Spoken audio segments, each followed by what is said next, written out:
안녕하세요. 춘천 한마음교회 박상훈입니다. 남자는 죽기 전에 철든다고 하는데 저는 천방지축, 철없는 남편이었어요. 하지만 부활하신 예수님을 만나 아내에게 인정받는 가장이 된 간증을 나누려 합니다. 어릴 적 어머니는 늘 찬송을 흥얼거리시며 성가대 활동을 열정적으로 하셨던 심성이 참 고우신 분이셨어요. 하지만 병약했던 어머니는 늘 약을 달고 사셨습니다. 아버지께서는 사진관을 운영하시면서 집 마당에는 동물을 많이 키우셨어요. 저는 친구보다 동물들과 노는 것이 더 재밌었습니다. 아버지는 벌리는 일은 많았습니다. 하지만 하나같이 잘 풀리진 않았어요. 디지털 시대가 되면서 사진관도 망하게 되고 술로 사시는 날이 많았는데요.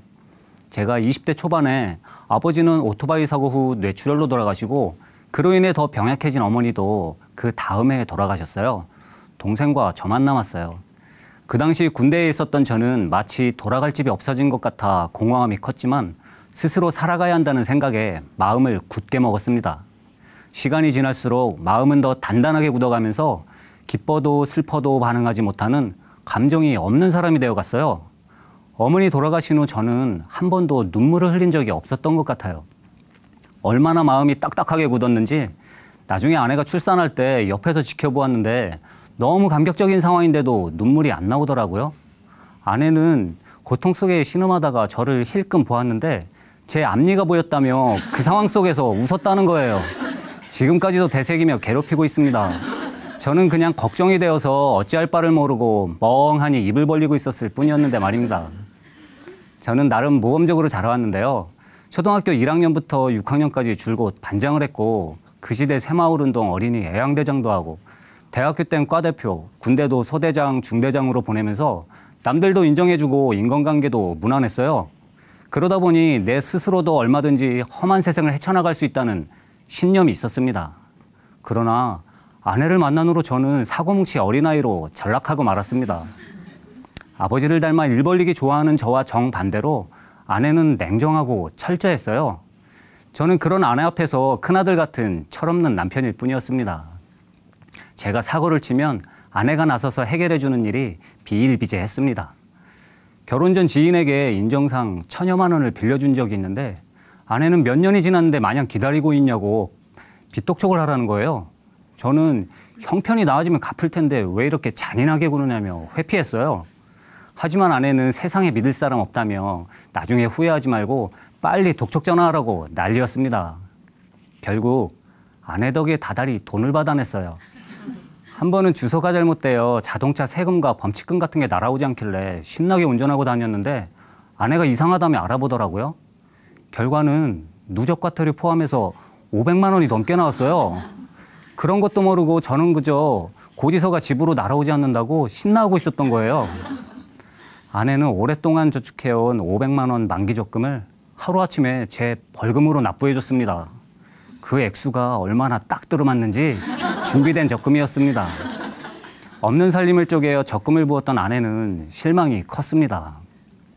군 제대 후 갑갑했던 생활이 끝나니 저는 세계여행이 하고 싶어졌습니다. 저는 해양 관련 대학을 졸업해서 바다를 항해할 수 있는 면허가 있는데요.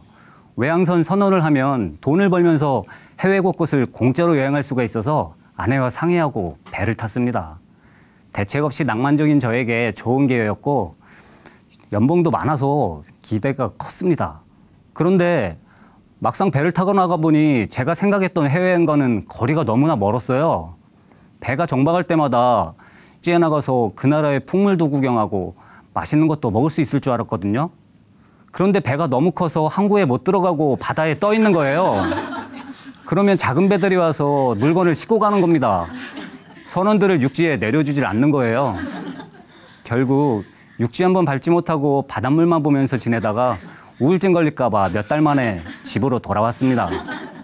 아내는 혼자서 아이를 키우느라 고생한 보람도 없이 이게 뭐냐고 왜 허락도 없이 벌써 왔냐고 난리였습니다. 무턱대고 하고 싶은 대로 했다가 세월만 보냈습니다. 저는 어린 나이에 사장님 되는 게 목표였습니다. 그러던 중 다단계를 접하게 되었는데요. 그 세계는 시작하자마자 사장님이라고 불러주는 겁니다. 컨벤션, 페스티벌과 같은 큰 행사가 열리면 다단계로 성공한 사람들과 사회 유명인사들이 나와서 함께 성공하자고 외치는데 이 성공자들의 화려한 행진과 연설을 듣고 있으면 나도 언젠가는 저 대열에 합류해야겠다는 다짐과 함께 희망으로 기쁨이 넘쳐 흘렀습니다. 사업 설명을 하는 강의는 밤낮 없이 들었고 제품 실험 가방을 들고 다니며 제품의 우수성을 정신없이 전하고 다녔습니다. 아내에게 다단계 화장품을 전하며 써보라고 유혹했는데 아내는 약간의 흔들림도 없이 우리 언니 오빠도 다단계로 다 털어먹고 지긋지긋한데 당신까지 해야겠냐며 그만하라고 하더라고요. 결국 아내의 반대로 다단계 사업을 그만두었습니다. 이렇게 생각 없이 충동적으로 살았던 저는 일상생활에서도 엉뚱한 짓 한 게 한 번이 아닌데요. 여름철 전기 모기채로 모기를 잡다가 모기가 아내 다리에 앉은 겁니다. 저는 당연히 모기를 잡기 위해 전기 모기채를 아내 몸에 댔는데 따다닥 하는 소리와 함께 전기에 감전이 된 거예요. 아내는 기겁하면서 복수한다고 전기 모기채를 빼앗아서는 저를 쫓아다니며 소리 지르고 난리를 쳤습니다. 그런 저에게 일생일대의 최악의 사건이 벌어졌습니다. 바로 음주 도주 사건입니다.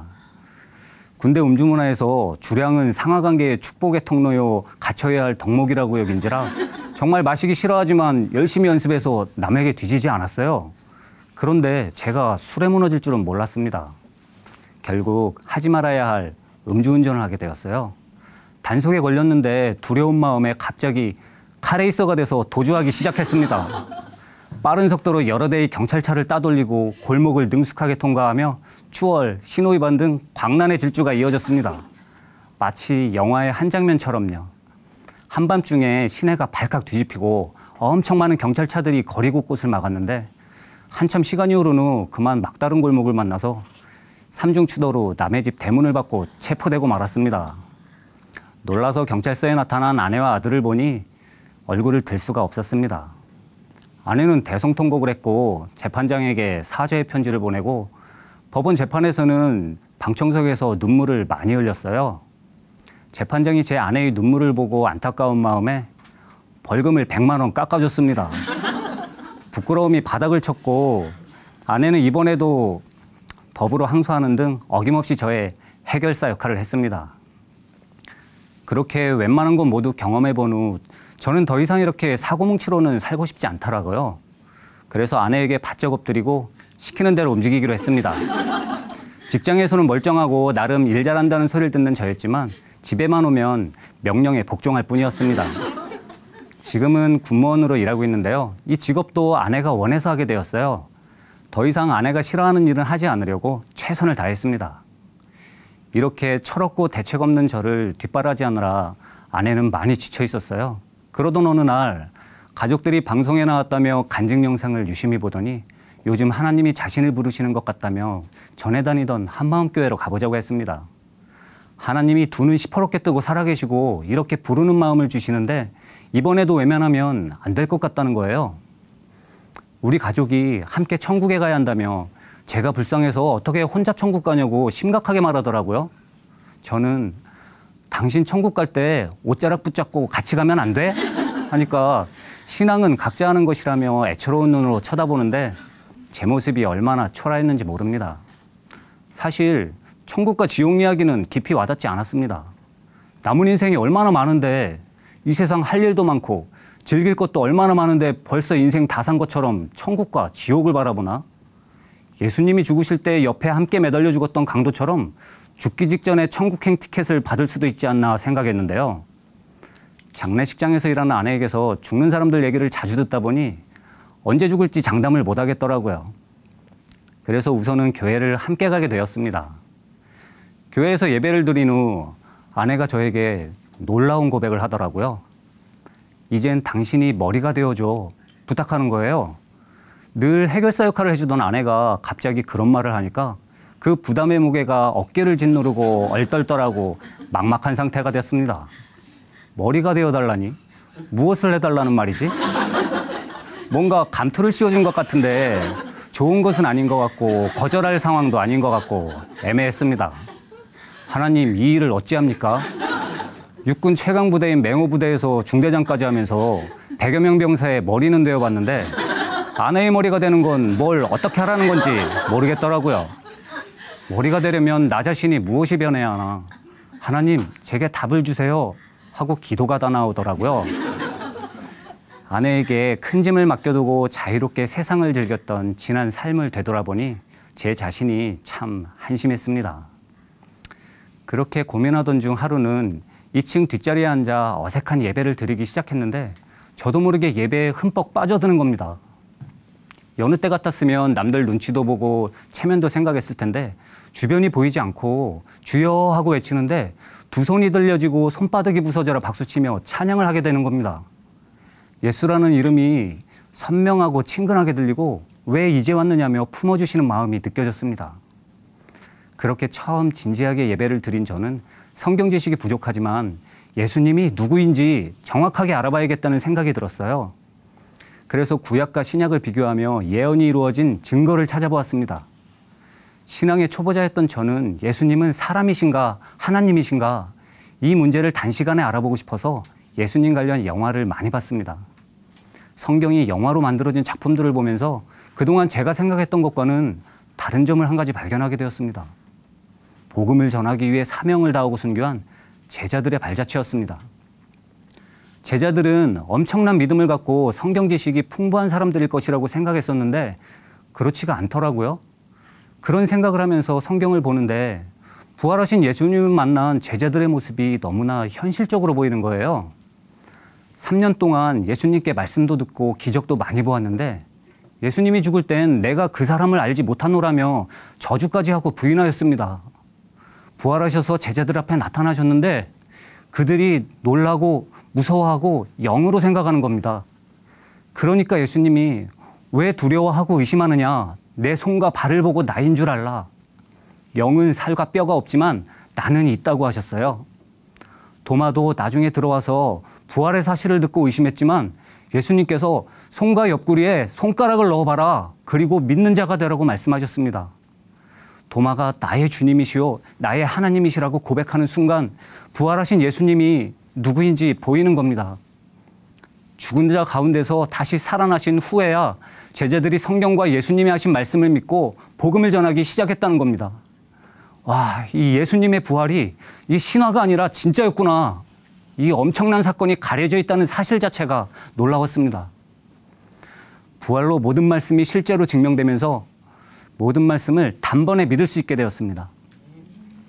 부활이 없었으면 성경의 모든 말씀을 믿을 수 없고 우리의 믿음도 헛것이고 여전히 죄 가운데 있을 것이라고 하셨는데요. 사실 부활을 알기 전 성경 말씀은 이해되지 않는 사건이 너무 많아서 진짜라고 확신하기가 어려웠습니다. 홍해가 갈라지고 오병이어, 노아의 방주 등 이 수많은 사건들은 도저히 믿어지지 않더라고요. 그런데 부활이라는 가장 큰 사건을 통해 예수님이 하나님이심이 사실로 증명되니 그 외의 것은 사실을 의심할 여지도 없고 모든 말씀을 믿게 되었습니다. 아멘. 예수님은 사람의 몸에서 난 하나님의 아들이지 그분이 하나님이라고는 생각을 못했어요. 이 땅에 살면서 좋은 말씀을 전하는 사람 정도로 알았고 우리의 구원을 위해 자신을 제물로 드리고 죄를 담당하신 것으로 끝인 줄로만 알았는데요. 예수님은 정말 하나님이었고 나의 주인이셨어요. 아멘. 예수님이 하나님이시라는 증거는 부활이었습니다. 아멘. 이 부활을 모든 사람에게 믿을 만한 강력한 증거로 주신 것입니다. 아멘. 부활 사건을 통해서 십자가를 바라보니까 그 십자가에 매달려 못 박히고 창에 찔려 죽으신 분이 진짜 하나님이었고 그 피가 진짜 하나님의 피였습니다. 아멘. 예수님이 2000년 전에 흘린 피로 왜 지금의 나의 죄가 용서됐는지를 알겠더라고요. 너무 동떨어진 시간이 아닌가 생각했었는데요. 하나님의 피로 영원한 속죄를 이루셨다고 하니 이 보혈이 나의 죄를 사해 주셨다는 것을 믿게 되었습니다. 아멘. 하나님이 내 죄를 사해 주셨구나. 그 피로 나를 거듭나게 하셨구나. 죄 많은 내 옛사람을 죽이시고 새 피조물로 창조하셨구나.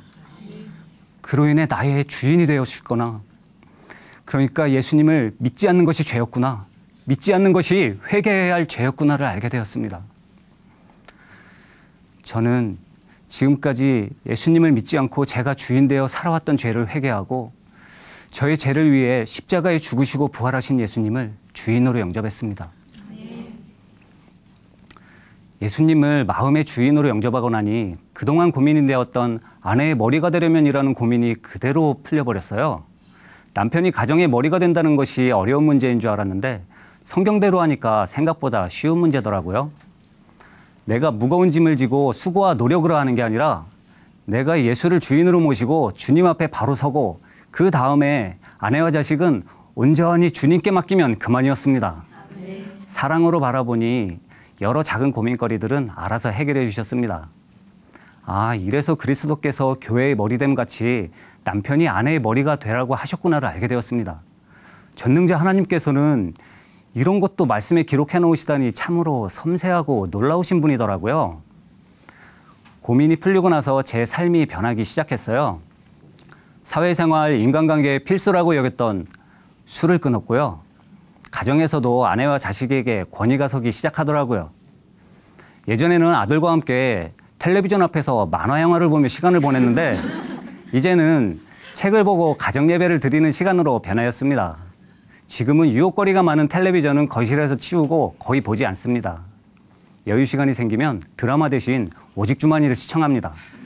큰 소리치고 윽박 지르는 가장이 아니라 사랑으로 품고 섬기는 가장이 되었어요. 그동안 남편이 아니라 큰아들 하나 더 데리고 있는 것 같다고 했던 아내는 저를 보며 정말 믿고 의지할 수 있는 멋진 남편이 되었다고 좋아하더라고요.